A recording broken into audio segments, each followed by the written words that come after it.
be a review, unboxing, and demonstration of this modern LED floor lamp reading light. So this is what it looks like when you first unbox the package.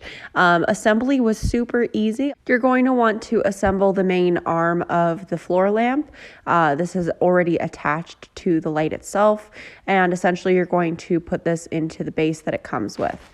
This is also really cool because it has a remote. You are able to turn the light, of course, on and off from the remote. You're able to change the brightness settings by either dimming the light or turning up the brightness. You also are able to change the light to be more warm or more white or blue light. I personally love that this lamp gives you so many options, especially when it comes to reading. For reading, I like to have a warm light at night, but there are times in the day where I would like to have a white or brighter light. So this lamp definitely gives you a lot of different variety as far as your preferences. The top piece of the lamp is super flexible, so you're able to angle this however you'd like.